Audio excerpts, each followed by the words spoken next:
Hello everyone, good morning. সকাল সকাল শুরু হলো চাদর দিয়ে। বাড়িতে একজন এসেছিলেন যিনি বলছিলেন আসমীয়া চাদর এগুলো, বাট আমাদের খুব একটা পছন্দ হয়নি। আমরা যেটা দেখিয়ে ওনাকে ডেকেছিলাম, বাট সেইগুলোর কোনো কালেকশন সেরকম ছিল না। তো তারপর দেখো আমাদের এসি চলে এসেছে।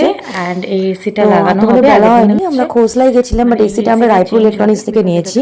কারণ এটা খোসলাই বললামই আমাদের ক্রাইটেরিয়া ম্যাচ করছিল না। এটা 2 টনের এসি, এটা লাগানো হবে। তো তারপরে সন্ধেবেলা আমি চলে গিয়েছিলাম, বাড়িতে কাজ চলছিল এসি ইনস্টলেশনের।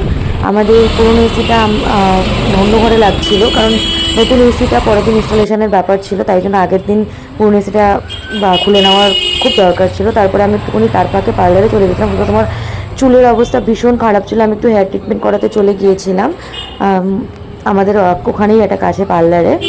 তো ওখানে গিয়ে আমি হেয়ার ট্রিটমেন্ট করিয়ে নিই।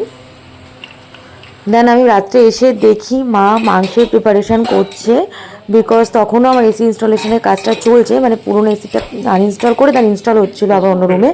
তো সেই কারণে আমি মাকে হেল্প করে দিই। মা ততক্ষণে প্রেশার কুকারে আলু ভাজতে বসিয়ে দিয়েছিল। আমি বললাম দাও আমি করে দিচ্ছি, প্রেশার কুকারে করতে হবে না। তো তারপরে দেখো আমি রান্নাটা পুরো কমপ্লিট করার পর দেখতে তো ভীষণই সুন্দর হয়েছিল।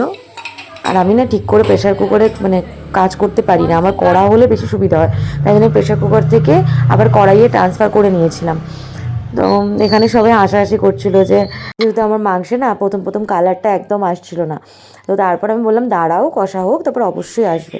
তো তারপরে আমরা রাত্রে সকলে মিলে একদম বনভোজনের মতো পিকনিক স্টাইলে মাংসের ঝোল আর ভাত দিয়ে একদম ডিনারটা কমপ্লিট করে রাত্রিবেলা ঘুমোতে চলে গেছিলাম। আজকের দিনটা এইটুকুই, বেশি আজকে ক্লিপ শেয়ার করতে পারলাম না। দেখাবে পরের কোনো ভিডিওতে।